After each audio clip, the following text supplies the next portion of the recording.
Root two को irrational prove करना है। ये वाला क्वेश्चन ना आपके यूटी में भी आ सकता है, मिड टर्म में भी आ सकता है, एनुअल में भी आ सकता है और सीबीएसई तो भाई देंगे ही देंगे। तो आओ बता देती हूँ कैसे करना है। सबसे पहले लिखा है क्वेश्चन रूट टू को इरेशनल दिखाओ, तो हम एक स्टेटमेंट लिखते हैं, let root two is a rational number. अगर रूट टू रैशनल नंबर है तो हम इसे ऐसे लिख सकते हैं p बाई क्यू की फॉर्म में, और यहाँ पर रूट टू।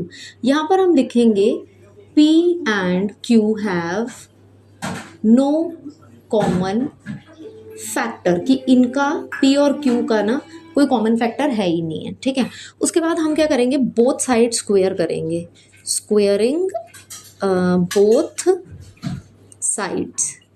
ठीक है जी, दोनों साइड करेंगे, यहाँ भी हम स्क्वायर करेंगे और इस साइड पर भी हम स्क्वायर करेंगे, होल स्क्वायर लगा देंगे। स्क्वायर से रूट कट जाता है तो जी टू बचेगा, p का स्क्वायर यही रहेगा p स्क्वायर, q का स्क्वायर करोगे तो q स्क्वायर, यहाँ पे q स्क्वायर डिवाइड हो रहा है, उधर जाके हो जाएगा मल्टीप्लाई। ठीक है जी, अब आप ध्यान दो कि अगर p का स्क्वायर बराबर है 2q स्क्वायर के, तो सिंपल p बराबर होगा आपके, मान के चलो 2k के, ये हमने मान के चलना, लेट से हम ऐसा कह सकते हैं।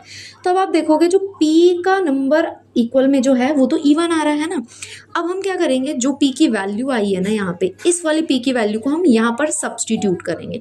तो हम वो इक्वेशन लिख लेते हैं, ये वाली q स्क्वायर इक्वल, तो अब जहाँ p स्क्वायर लिखा है वहाँ हम ये 2k स्क्वायर लिख देंगे और सॉल्व करते हैं, तो ये हो जाएगा 4 और k का स्क्वायर। अब आप ध्यान देना, हम q को अकेला छोड़ रहे हैं और 2 को लेके जा रहे हैं उधर उसके डिवाइड में, तो यहाँ मैं लिख रही हूँ 2 का स्क्वायर इक्वल 4k स्क्वायर और नीचे आ गया 2।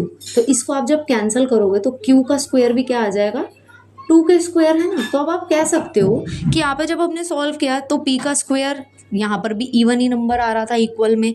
अब जब q स्क्वायर को हमने सॉल्व करके निकाला तो यहाँ भी इवन आ रहा है। तो दोनों जो नंबर हैं, ये p वाला भी और आपका ये q वाला भी, इनका कॉमन फैक्टर है 2, क्योंकि ये देखो q का स्क्वायर 2k के बराबर, स्क्वायर के बराबर, p का स्क्वायर 2q स्क्वायर के बराबर। तो दोनों में ये जो 2 है ना, ये कॉमन फैक्टर, लेकिन हम क्या मान के चले थे कि p और q का तो कोई कॉमन फैक्टर है ही नहीं। तो यहाँ से कॉन्ट्रडिक्शन शुरू हो जाती है और आप लिख सकते हो root two is a irrational number and our assumption is wrong. देखा कितना आसान था इसको प्रूव करना। अब चाहे आपको बड़ा नंबर दे दें, रूट 2, रूट 3, रूट 5, रूट 7, तो आपको इसी सेम स्टेप से करना है।